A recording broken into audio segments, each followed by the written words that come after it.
Okay, let's consider another example.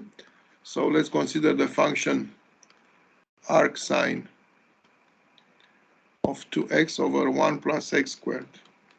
Now here, after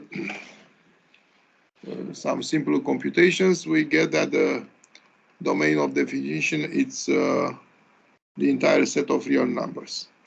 Okay, so here we need to see the derivative. We need to compute the derivative. Let's start to compute it. So remember, the derivative of arcsine of x equals 1 over root of 1 minus x squared. So according to this formula, we shall get 1 over square root of this times the derivative of this ratio, which is 1 plus x squared, and above we shall get 2 plus 2x squared minus 4x squared. Okay, we continue the computations. So finally here we shall have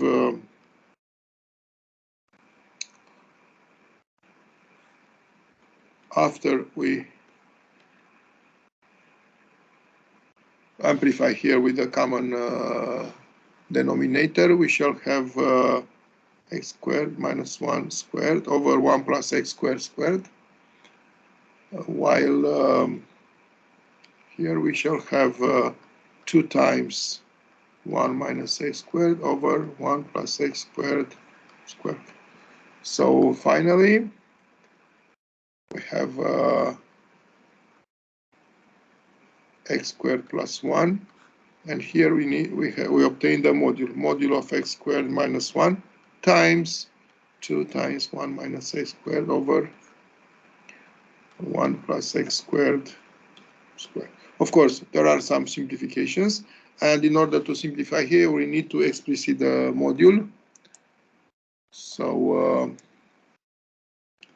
we get, according to the sign of the function x squared minus 1, which is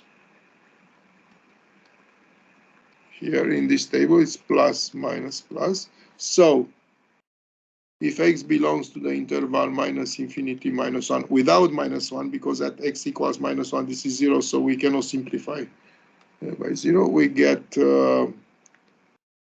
minus 2 over 1 plus x squared, then 2 over 1 plus x squared.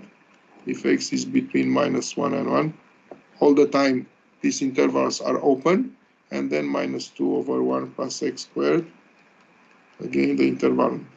So plus and minus 1 are not considered here, simply because when x equals minus 1 and 1, the expression we simplified with will be 0, so its meaning has no sense. So what happens at x equals 1 and minus 1, we shall see immediately.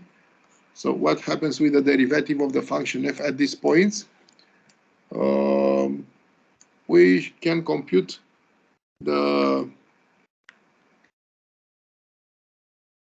derivative from the left at minus 1, which can be computed as, this is not exactly the definition, but here we can use it, is the limit from the left of the derivative, and as you can see, it is minus 1.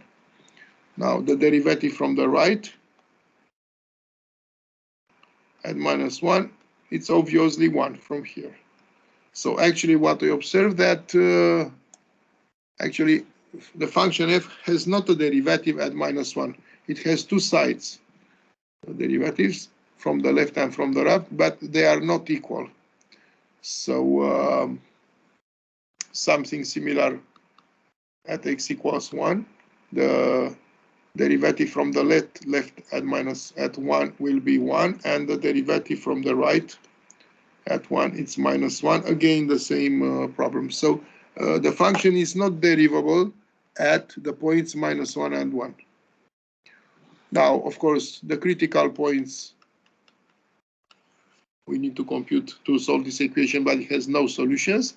So our table of variation will be as follows. So the function has no critical points. The derivative never vanish. However, there will be extrema. So at -1 and 1, the derivative doesn't exist. We show this by putting some vertical lines here. Now the sign, it's negative, positive, negative, as we can see here at the values of the derivative. So the function is decreasing, then it is increasing, then it is decreasing again.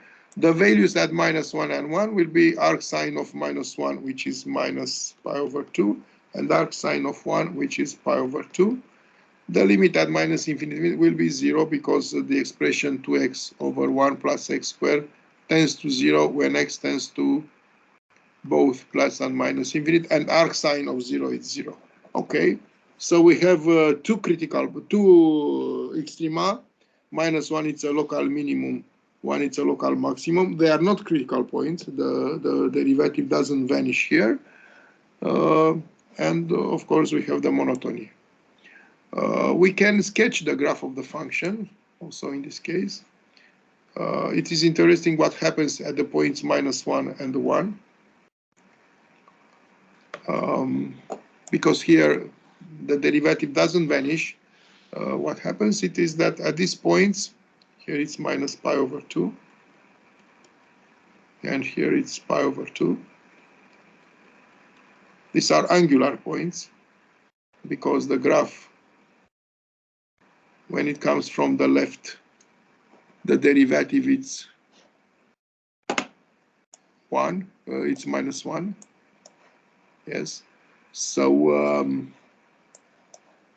the tangent line has the slope here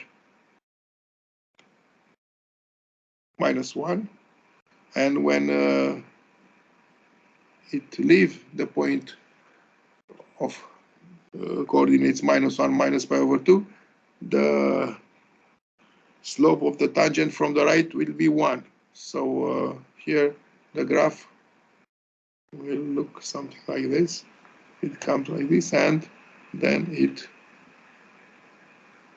goes like this, of course, and it continues in the same way here and here. So here again, these are angular points where the function is not derivable. The derivative from the left is not equal to the derivative of the right or from the right, but they both exist and they are finite. Okay,